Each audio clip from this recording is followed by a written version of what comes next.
कहानी की शुरुआत होती है अमेज़न के रहस्यमय जंगलों से। कहा जाता है कि वहाँ पर चंद्र वृक्ष नाम का एक पेड़ है जिसकी एक फूल से दुनिया की कोई भी बीमारी और श्राप को ठीक किया जा सकता है। सदियों से कई लोग उस रहस्यमय पेड़ तक पहुँचने का रास्ता ढूंढते रहे हैं, जिसमें सबसे मशहूर थे राजा अगीरे, जिन्होंने जंगल में चंद्र वृक्ष को ढूंढने की ठान ली थी। लेकिन अमेज़न के खतरनाक जंगल के सामने उन्हें भी घुटने टेकने पड़े। लेकिन किस्मत से उन्हें एक आदिवासी कबीला उठाकर ले गया और उन्होंने उनकी जान बचा ली। उसी दौरान अगीरे ने आदिवासी कबीले के सरदार के गले में अमर शूल देख लिया, जिससे अगीरे उस रहस्यमय पेड़ तक पहुंच सकता था। फिर अगीरे सरदार से अमर शूल पत्थर मांगता है, लेकिन सरदार उसे देने से मना कर देता है। ये सुनकर अगीरे ने यहाँ पर कत्लेआम मचा दिया और पूरे कबीले को जलाकर राख कर दिया और सरदार को मार डाला। लेकिन सरदार ने अपनी आखिरी सांसों में अगीरे को श्राप दिया, जिसके दुष्परिणाम से अगीरे और उसके सभी साथी जंगल की बंदिशों में हमेशा के लिए कैद होकर रह गए। फिर हम प्रेजेंट का सीन देखते हैं, जहाँ पर एक बिल नाम का आदमी इसी कहानी के बारे में बात कर रहा होता है। वो नक्शे में एग्जैक्ट लोकेशन दिखाते हुए कहता है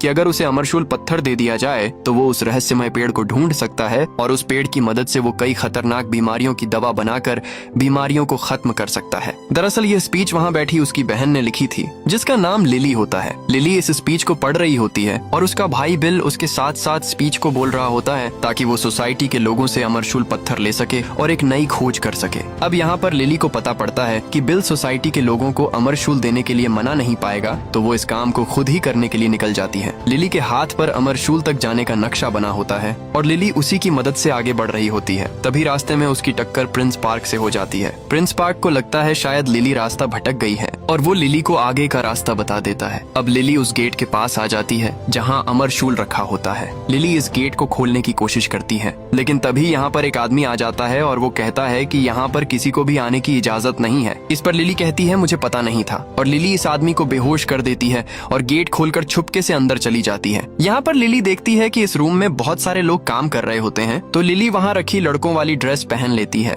और लिली उस पेटी तक पहुँच जाती है जिसमें वो अमरशूल पत्थर रखा होता है। अब लिली जैसे तैसे इस पेटी को खोल लेती है और उसके अंदर एक बॉक्स रखा होता है जिसमें अमरशूल रखा होता है। तभी यहाँ पर प्रिंस पार्क आ जाता है और वो भी उस अमरशूल पत्थर को लेने के लिए यहाँ आया होता है। तभी प्रिंस पार्क पेटी खोलकर देखता है तो उसमें से अमरशूल पत्थर गायब हो चुका था और प्रिंस पार्क लिली को वो पत्थर ले जाते हुए देख लेता है और वो लिली को पकड़ने का बोलता है। लेकिन लिली इतनी जल्दी हार मानने को तैयार नहीं थी और वो अपनी फुर्ती और सूझबूझ से यहाँ से भागने वाली होती है। लेकिन तभी प्रिंस पार्क लिली को खिड़की की तरफ गिरा देता है, जिससे लिली सीढ़ी पर बाहर की ओर लटक जाती है। तभी प्रिंस रस्सी को खोल देता है, जिससे लिली और बाहर की ओर जाकर लटक जाती है और अब प्रिंस लिली को बचाने के लिए वो अमरशूल वाला बॉक्स मांगता है और लिली बिना सोचे समझे बॉक्स प्रिंस को दे देती है। तभी बिल नीचे एक बस को रोक देता है और लिली उस बस में कूद जाती है और यहाँ से बचकर निकल जाती है। और इधर प्रिंस उस बॉक्स को खोलकर देखता है तो उसमें अमरशूल नहीं होता। यह देखकर वह आदमी प्रिंस से माफी मांगने लगता है। तभी प्रिंस यहाँ पर एक एक करके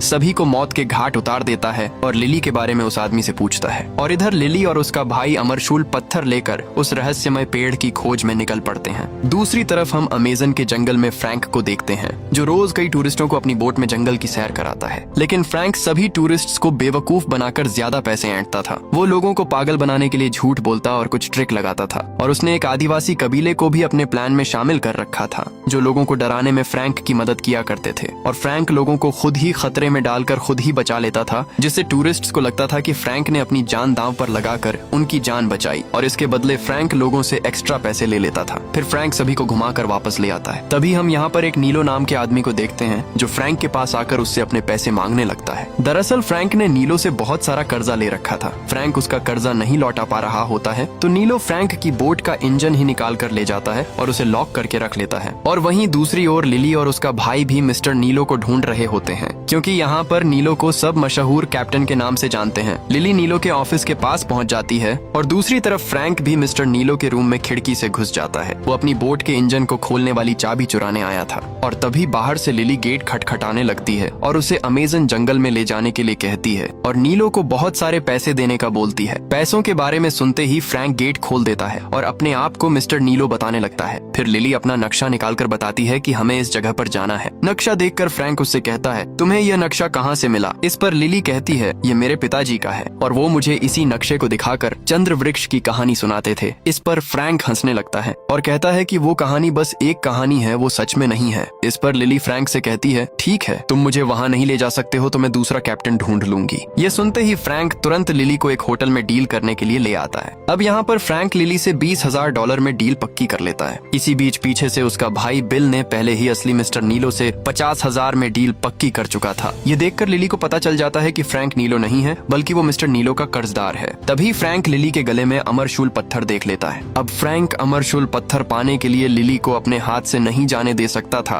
तो वो डील के पैसे घटाकर 10,000 में ले जाने के लिए कहता है और इसी बीच एक जैगुआर होटल में घुस आता है। जैगुआर को देखकर वहाँ बैठे सभी लोग अपनी अपनी जान बचाकर यहाँ से भागने लगते हैं और उसी दौरान मिस्टर नीलो भी यहाँ से भाग जाते हैं। तभी जैगुआर हमला करता है, लेकिन फ्रैंक बीच में आकर जैगुआर से लड़ने लगता है। कुछ देर तक फ्रैंक और जैगुआर के बीच घमासान युद्ध होता है। फिर फ्रैंक एक मांस का टुकड़ा खिड़की से बाहर फेंक देता है और जैगुआर उसके पीछे भाग जाता है और फ्रैंक यहाँ पर सबकी नजरों में हीरो बन जाता है। ये देखकर लिली फ्रैंक से इम्प्रेस हो जाती है और उससे 12,000 में फिर से डील पक्की कर लेती है। फिर लिली और उसका भाई बोट पर अपनी जरूरत का सामान रखने लगते हैं। इसी बीच प्रिंस पार्क के लोग लिली को किडनैप करके पक्षियों के पिंजरे में बंद कर देते हैं और यहाँ से ले जाने लगते हैं। तभी यहाँ पर नीलो भी आ जाता है क्योंकि फ्रैंक ने फिर से उसका इंजन चुरा लिया होता है। ये देखकर फ्रैंक यहाँ से जल्दी निकलने की कोशिश करता है और नीलो के लोगों के आने से पहले यहाँ से निकल जाता है, लेकिन लिली अभी तक बोट पर नहीं आई होती है और इधर लिली मौका देखकर दुश्मनों पर हमला कर देती है और वहाँ पर सारे पक्षी उड़ जाते हैं। पक्षियों को देखकर फ्रैंक समझ जाता है कि लिली मुसीबत में है। फिर फ्रैंक बिल के हाथ में बोट थमाकर लिली की मदद करने चला जाता है और वहीं लिली प्रिंस के लोगों को अकेले ही धूल चटा देती है। उसी बीच फ्रैंक वहाँ पहुँच जाता है और लिली का एक जोरदार घूंसा खाता है। इस पर लिली उसे सॉरी बोलती है। फिर दोनों यहाँ से बोट की ओर जाने लगते हैं, लेकिन रास्ते में फ्रैंक पानी में कूदकर आगे जाने का बोलता है, लेकिन लिली को तैरना नहीं आता तो वो दूसरे रास्ते से जाने का फैसला लेती है और दुश्मनों से बचते हुए लिली तार पर झूलकर बोट की ओर बढ़ती है और फ्रैंक भी लिली के पास बोट पहुंचाने की कोशिश करता है। तभी लिली के चेहरे पर एक कपड़ा आकर चिपक जाता है जिससे लिली को कुछ भी दिखाई नहीं देता और वो आगे जाकर जोर से टकराती है और गिर जाती है। उसी दौरान फ्रैंक भी बोट को लिली के पास ले आता है और लिली जल्दी से बोट पर चढ़ जाती है। वहीं दूसरी ओर प्रिंस पार्क को उसका एक साथी बताता है कि लिली फिर से बचकर निकल गई। इस पर प्रिंस बहुत गुस्सा होता है और खुद लिली से वो अमरशूल पत्थर छीनने के लिए निकल पड़ता है। दरअसल प्रिंस पार्क को वो अमरशूल पत्थर इसलिए चाहिए क्योंकि वो चंद्र वृक्ष के फूल से अपनी सेना को बहुत शक्तिशाली बनाना चाहता है, जिससे वो विश्व युद्ध जीतकर पूरी दुनिया पर राज कर सके। फिर प्रिंस अपनी सबमरीन को ऊपर लाता है और फ्रैंक की बोट पर ताबड़तोड़ गोलियां बरसाने लगता है। ये देखकर फ्रैंक अपनी बोट को फुल स्पीड में भगाने लगता है और जब इससे बात नहीं बनती तो प्रिंस फ्रैंक की बोट को उड़ाने के लिए एक मिसाइल छोड़ देता है। यह देखकर फ्रैंक अपनी बोट की स्पीड बढ़ाकर सीधे एक घर की ओर ले जाता है और घर पर अपनी बोट चढ़ाकर उसे बचा लेता है और मिसाइल नीचे निकल जाती है और फ्रैंक यहाँ से बचकर निकल जाता है। इधर प्रिंस की सबमरीन के इंजन में एक रस्सी लिपट जाती है जिससे वो अनकंट्रोल हो जाती है और मिस्टर नीलो की लगभग सभी बोट को मिटा देती है। अब रास्ते में जाते समय फ्रैंक अपनी बोट से बातें करता है और उसके जख्मों पर मरहम करता है। ये देखकर लिली उसे सटका हुआ समझती है। फिर लिली शांति से बैठकर किताब पढ़ रही होती है।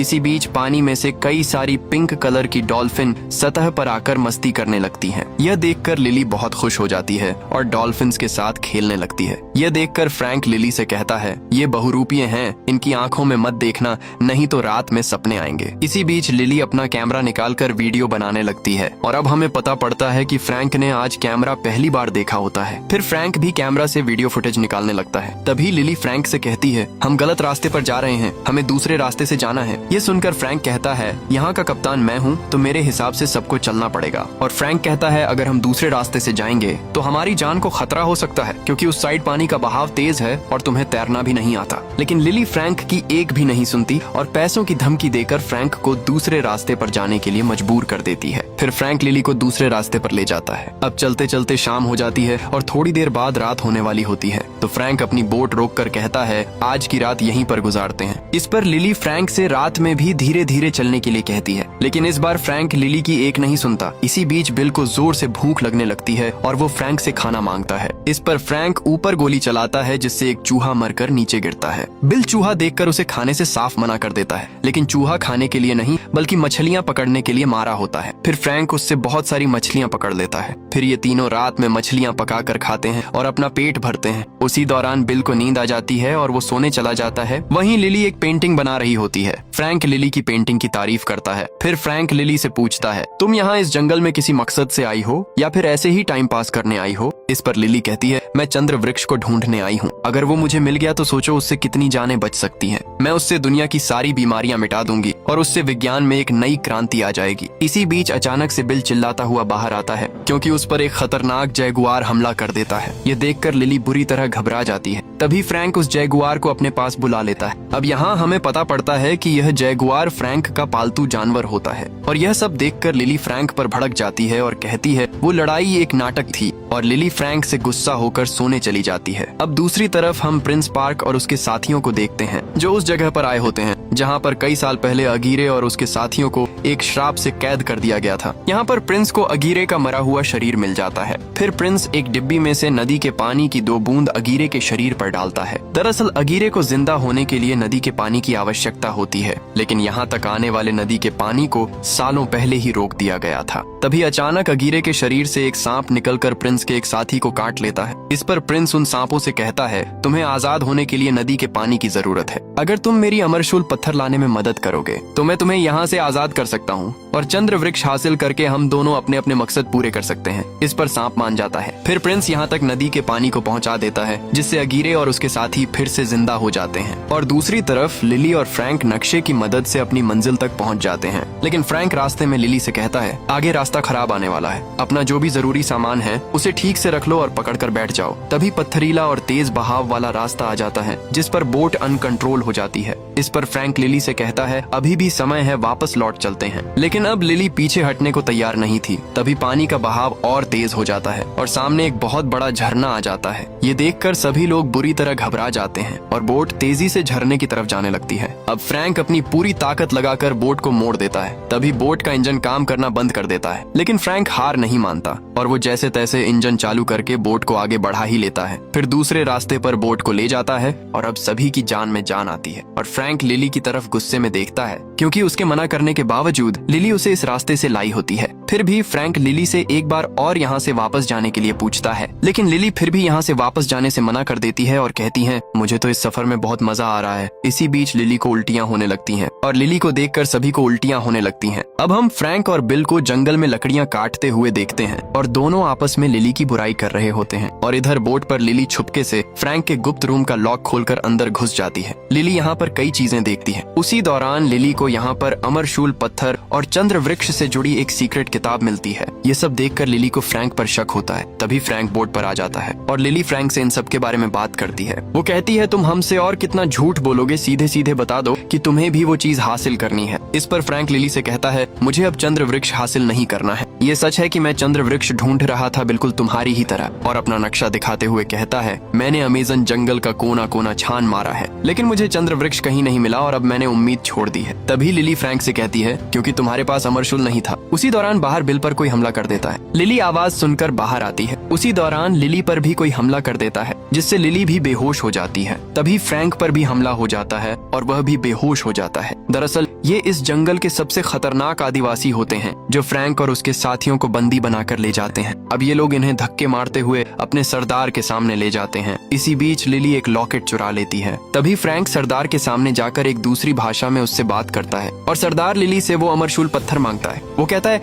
वो अमरशूल हमारे कबीले से ही चोरी हुआ था। अगर तुम्हें अपनी जान से प्यार है तो वो अमरशूल हमें वापस कर दो। ये सब फ्रैंक लिली को ट्रांसलेट करके बताता है, लेकिन ये सुनकर लिली अमरशूल देने से साफ इनकार कर देती है। और फ्रैंक ट्रांसलेट करते हुए लिली की बात सरदार को कहता है, मैं आपका अमरशूल तब तक नहीं लौटाऊंगी जब तक मैं चंद्र वृक्ष नहीं ढूंढ लेती। इसी बीच लिली हाथ खोलकर मरने मारने पर उतर आती है। तभी सरदार लिली के पास आकर जोर से हंसने लगती है और वो फ्रैंक की पोल खोल देती है। वो कहती है, ये कैसी लड़की को लेकर आए हो, ये तो मरने मारने पर उतर आई। और सरदार अगली बार से फ्रैंक से डबल पैसे लेने की बात कहती है। अब लिली को सब समझ आ जाता है। फ्रैंक लिली को इस बारे में बताने ही वाला होता है, लेकिन वो भूल जाता है। तभी लिली फ्रैंक को एक जोर का घूंसा मारकर वहाँ से चली जाती है। अब लिली कबीले की सरदार से इस अमरशूल पत्थर के बारे में पूछने लगती है। इस पर कबीले की सरदार अमरशूल को देखकर लिली को उसमें लिखी एक पहेली बताती है और कहती है अमावस्या की रात चंद्र वृक्ष का फूल खिलता है और 2 दिन बाद वो रात आने वाली है, और कहती है कि एक सांप जिसने अपनी ही पूंछ को काट लिया है उसी जगह पर चंद्र वृक्ष मिलेगा। यह सुनते हुए लिली नक्शे में उस लोकेशन को भी देख रही होती है और अब लिली को चंद्र वृक्ष की एग्जिट लोकेशन पता पड़ जाती है और अब लिली यहाँ से अकेले ही वहाँ जाने की बात कहती है। यह सुनकर फ्रैंक उससे कहता है कि अकेले में तुम्हारी जान को खतरा हो सकता है। इस पर लिली फ्रैंक को धोखेबाज और मतलबी कहकर उसके मुंह पर उसके 12,000 रुपए देकर यहाँ से जाने लगती है। इसी बीच कुछ देर बाद यहाँ पर अगीरे और उसके साथी आ जाते हैं और वो एक एक करके सभी लोगों को मारने लगते हैं। यह देखकर फ्रैंक तुरंत लिली के पास जाकर उसे यहाँ से अभी निकलने को कहता है और लिली से अमरशूल मांगता है। इस पर लिली उससे मना कर देती है। तभी यहाँ पर अफरा तफरी मच जाती है। सभी लोग दुश्मन से बचकर इधर उधर भाग रहे होते हैं। तभी अगीरे, जिसके शरीर पर बहुत सारे सांप लिपटे होते हैं, फ्रैंक का रास्ता रोक लेता है। फ्रैंक मौका देखकर यहाँ से भागता है। उसी दौरान एक दूसरा टहनियों वाला राक्षस लिली को पकड़ लेता है। फ्रैंक जैसे तैसे उससे लिली को बचाता है। तभी एक कीचड़ वाला दानव उन पर हमला कर देता है। अब फ्रैंक लिली को बचाते हुए उस पर आग से हमला करता है, जिससे वो जल जाता है और गिरकर टूट जाता है। उसी दौरान एक शहद वाला राक्षस लिली को पकड़ लेता है और उस पर बिल गोली चलाता है, लेकिन उसको कुछ भी नहीं होता। फिर वो लिली के गले से अमरशूल छीनकर अगीरे की तरफ फेंक देता है। अमरशूल मिलते ही अगीरे वहाँ से भागने लगता है, लेकिन फ्रैंक उसे देख लेता है और उससे अमरशूल छीनने के लिए आ जाता है, लेकिन अमरशूल उसके सांप के मुंह में होता है। तभी अगीरे फ्रैंक के सीने में तलवार घुसा देता है, लेकिन फ्रैंक अमरशूल छीनकर नीचे गिरने लगता है और गिरते गिरते फ्रैंक अमरशूल को लिली की तरफ फेंक देता है और नीचे गिर जाता है। ये देखकर लिली को फ्रैंक के लिए बहुत बुरा लगता है। तभी सरदार लिली को यहाँ से भागने के लिए कहती है और साथ में कहती है कि जितना हो सके नदी से दूर रहना, क्योंकि अगीरे और उसके साथी नदी से बंधे हुए हैं। फिर लिली अपनी पूरी जान लगाकर यहाँ से भागने लगती है और अगीरे और उसके साथी भी अमरशूल के लिए लिली का पीछा कर रहे होते हैं। तभी एक साथी लिली को नीचे गिरा देता है और अगीरे लिली से अमरशूल लेने ही वाला था। तभी नदी इन सभी को वापस खींच लेती है। यह देखकर लिली को थोड़ी राहत मिलती है। अब इधर अगीरे और उसके साथी आपस में बातें करते हैं और अमरशूल कैसे हासिल करें सोचते हैं, क्योंकि अगीरे और उसके साथी नदी से दूर नहीं जा सकते।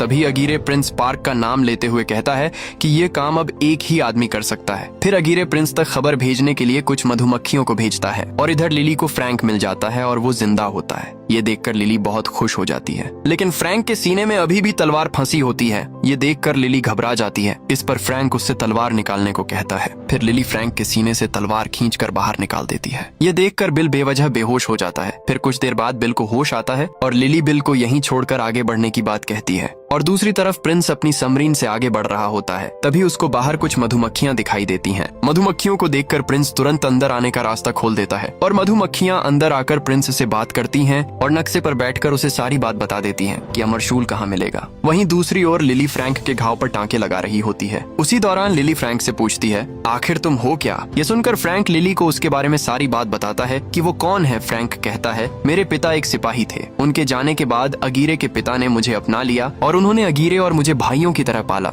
मेरी उम्र 400 साल की है। एक दिन अचानक अगीरे की बेटी की तबीयत खराब हो गई और उस बीमारी को सिर्फ चंद्र वृक्ष के फूल से ही ठीक किया जा सकता था। इसीलिए हम लोग चंद्र वृक्ष की तलाश में निकल पड़े। हमें रास्ते में बहुत कठिनाइयां आई, लेकिन हमने हार नहीं मानी। हमें अगीरे की बेटी की जान हर हाल में बचानी थी। इसलिए मैंने यह नक्शा बनाया ताकि हम जल्दी चंद्र वृक्ष ढूंढ सकें। लेकिन हम जंगल के सामने नहीं टिक सके और हम एक एक करके खत्म होते चले गए। लेकिन सही समय पर हमें जंगल में रहने वाले आदिवासी उठाकर ले गए और उन्होंने हमारी जान उसी चंद्र वृक्ष के फूल से बचाई। अगीरे इस सब से बहुत खुश हो चुका था और वो सोचने लगा कि अब उसकी बेटी की जान बच जाएगी। और फिर एक दिन अगीरे ने सरदार से अमरशूल मांगा और चंद्र वृक्ष तक ले जाने को बोला, लेकिन सरदार ने वहाँ जाने के लिए साफ मना कर दिया। मना करते ही अगीरे ने सरदार को मार डाला और वहाँ कत्लेआम मचा दिया। जिन लोगों ने हमें बचाया अगीरे ने उन्हें ही मार दिया, लेकिन मैं इसके खिलाफ था, इसलिए मैंने इसमें अगीरे का साथ नहीं दिया और मैंने अमरशूल बचाने के लिए मदद की। उसी बीच सरदार ने मरते मरते आखिरी समय में अगीरे और हम सबको एक श्राप दिया, जिससे अगीरे और उसके साथी नदी से दूर नहीं जा सकते थे।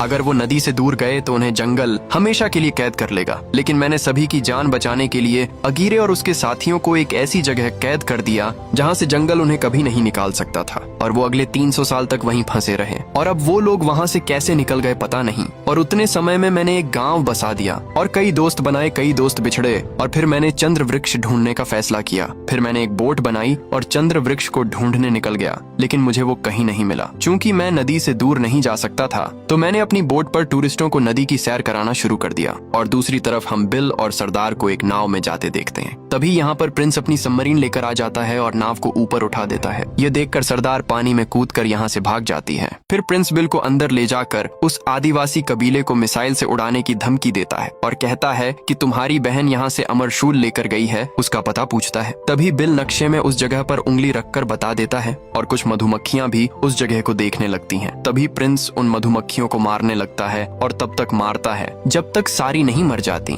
क्योंकि प्रिंस चंद्रवृक्ष के फूल को किसी के साथ बांटना नहीं चाहता था। और इधर लिली और फ्रैंक उस जगह तक तो पहुंच जाते हैं, लेकिन उनको यहाँ पर कोई चंद्रवृक्ष का पेड़ नहीं दिख रहा होता है। ये देखते हुए फ्रैंक पानी के नीचे जाता है तो उसे वहाँ पर एक लीवर दिखता है जिसे खींचने से कोई गेट खुल सकता है, लेकिन वो ज्यादा लंबा चौड़ा होने की वजह से लीवर तक नहीं पहुंच पाता है। फिर फ्रैंक लिली को वहां जाने के लिए कहता है, लेकिन लिली को तैरना नहीं आता था, तो फ्रैंक उसे अपने साथ वहां तक ले जाता है और लीवर खींचने को कहता है। इसी बीच लिली का पैर एक बटन पर रख जाता है जिससे वो वहां पर बंद हो जाती है। फिर फ्रैंक उसे अपने मुंह से सांस देता है और लिली उस लीवर को खींचकर खोल देती है, जिससे नदी का पानी बहना रुक जाता है। वहीं बाहर फ्रैंक पर बहुत सारी पिरान्हा मछलियां हमला कर देती हैं। उसी दौरान लिली को सांस न मिलने की वजह से वो बेहोश हो जाती है और यहाँ का सारा पानी धीरे धीरे कम होने लगता है और फ्रैंक लिली को वहाँ से निकालकर होश में लाने की कोशिश करता है। लिली होश में आते ही सीधे फ्रैंक में एक थप्पड़ मार देती है और उस पर चिल्लाने लगती है और कहती है, तुम मुझे मरने के लिए छोड़कर चले गए। इस पर फ्रैंक लिली को समझाने की कोशिश करता है, लेकिन लिली कुछ सुनने को तैयार नहीं थी। तभी फ्रैंक देखता है कि प्रिंस पार्क भी यहाँ आ चुका है, जिसके कैद में लिली का भाई बिल है और उसी की वजह से प्रिंस यहाँ तक पहुँचा है। तभी अंदर से एक मधुमक्खी निकलकर यहाँ से भाग जाती है जो गलती से बच गई थी। फिर प्रिंस लिली के पास जाकर उसे डरा धमकाकर अमरशूल उससे ले लेता है। यहाँ पर फ्रैंक चाहकर भी कुछ नहीं कर पाता है और प्रिंस फ्रैंक से चंद्रवृक्ष तक ले जाने को बोलता है। फिर फ्रैंक अपनी बोट को आगे की ओर बढ़ाता है और कुछ देर में ये सभी लोग चंद्रवृक्ष तक पहुंच जाते हैं, लेकिन पेड़ तो कई सालों से सूखा और बेजान पड़ा हुआ था। लेकिन प्रिंस जानता था कि पेड़ को फिर से जिंदा फ्रैंक या लिली ही कर सकती है, तो वो लिली से पेड़ में फूल खिलाने के लिए बोलता है। इस पर फ्रैंक फूल खिलाने के लिए मान जाता है और कहता है, इसके बदले इन दोनों को यहाँ से जाने दो और मुझे फूल की एक पंखुड़ी देनी होगी। इस पर प्रिंस फ्रैंक को एक पंखुड़ी देने के लिए मान जाता है। फिर फ्रैंक अमरशूल लेकर एक गोले के अंदर जाता है और वहाँ बनी पहेली सुलझाने की कोशिश करता है, लेकिन उससे कुछ नहीं होता। फिर प्रिंस लिली से फ्रैंक की मदद करने के लिए कहता है, लेकिन अब यहाँ पर लिली भी अपनी एक शर्त रख देती है। वो कहती है, मुझे भी एक पंखुड़ी चाहिए, तभी मैं इसमें मदद करूंगी। इस पर प्रिंस गुस्से में कहता है, मैं सिर्फ एक पंखुड़ी दूंगा, अब तुम दोनों देख लेना वो पंखुड़ी कौन रखेगा। इसी बीच फ्रैंक और लिली इशारे में कुछ बात कर लेते हैं और लिली इस काम के लिए मान जाती है। फिर दोनों मिलकर इस पहेली को सॉल्व करने के लिए अमरशूल को तोड़ते हैं और उसमें से एक गुलाबी रंग का क्रिस्टल निकलता है और उसी दौरान अमावस्या का चांद निकल आता है और क्रिस्टल की मदद से चंद्रवृक्ष में जान आ जाती है, जिससे पूरा चंद्रवृक्ष फिर से जिंदा हो जाता है और उसमें बहुत सारे फूल खिलने लगते हैं। ये देखकर सभी के होश उड़ जाते हैं और तभी प्लान के मुताबिक लिली बंदूक निकालकर फ्रैंक को गोली मार देती है, जिससे फ्रैंक पेड़ से नीचे पानी में गिर जाता है और लिली प्रिंस से कहती है, अब पंखुड़ी मेरी हुई। फिर लिली और प्रिंस फूल तोड़ने आगे बढ़ते हैं। तभी चांद डूबने लगता है। वहीं नीचे फ्रैंक मरता नहीं है और वो एक एक करके प्रिंस के लोगों को मारने लगता है। इसी बीच मौका देखकर लिली रस्सी की मदद से ऊपर चढ़ जाती है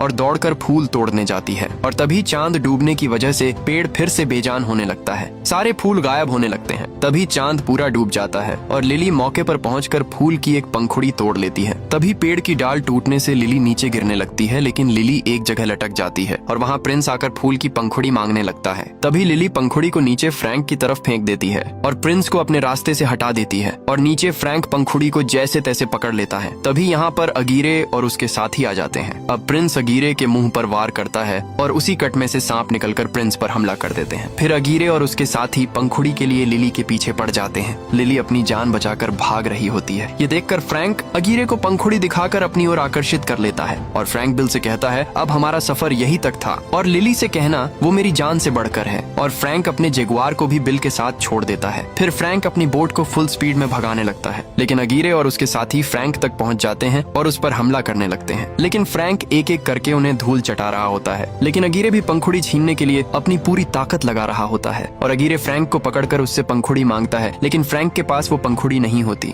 और उसी दौरान बोट आगे दीवार से टकरा जाती है, जिससे बोट के छितड़े उड़ जाते हैं और जंगल की लंबी लंबी डालें आकर फ्रैंक और उसके साथ सभी लोगों को पकड़कर अपने में कैद कर लेती हैं और सभी एक बार फिर पत्थर की बेजान मूरत में बदल जाते हैं। और इधर बिल लिली से कहता है, फ्रैंक तुम्हें खुद की जान से भी बढ़कर मानता था और वो तुम्हारे लिए यह पंखुड़ी देकर गया है। ये देखकर लिली घबराकर फ्रैंक की ओर भागती है और लिली यहाँ पर आकर देखती है तो फ्रैंक एक बेजान पत्थर की मूरत में बदल चुका था। अब लिली बहुत दुखी हो जाती है और फ्रैंक के चेहरे को हाथ लगाकर एल उससे रोते हुए कुछ कहती है और अपने पास रखी पंखुड़ी को निकालकर फ्रैंक के मुंह में रख देती है, जिससे पंखुड़ी फ्रैंक के मुंह में चली जाती है। लेकिन इससे कुछ होता नहीं है और लिली उदास होकर यहाँ से जाने लगती है। लेकिन फ्रैंक का पालतू जैगुआर अभी तक यहीं बैठा होता है। तभी फ्रैंक के चेहरे पर पिंक कलर की रोशनी निकलती है और इधर लिली को भी इसका एहसास हो जाता है और लिली वापस फ्रैंक के पास जाती है और वो देखती है कि फ्रैंक फिर से इंसान बन रहा होता है। तभी फ्रैंक बाहर निकल आता है। ये देखकर लिली बहुत खुश हो जाती है और फ्रैंक को गले लगा लेती है। फिर दोनों एक लंबी किस करते हैं। तभी अचानक से डूब चुका चांद फिर से निकल आता है, जिससे पेड़ में एक और पंखुड़ी खिल उठती है। फिर लिली पंखुड़ी को तोड़कर वापस अपने घर आ जाती है और फिर हम बिल को सोसाइटी के लोगों के बीच देखते हैं, जो सभी को अपने रोमांचक सफर के बारे में बता रहा होता है। और अब बिल चंद्रवृक्ष ढूंढने के बाद एक बड़ा आदमी बन चुका था और वहीं लिली फ्रैंक को अपनी दुनिया में कार चलाना सिखा रही होती है। और इसी सीन के साथ ये कहानी यहीं पर खत्म हो जाती है। अगर आपको हमारी वीडियो अच्छी लगी हो तो वीडियो को एक लाइक करें और चैनल को सब्सक्राइब जरूर करें।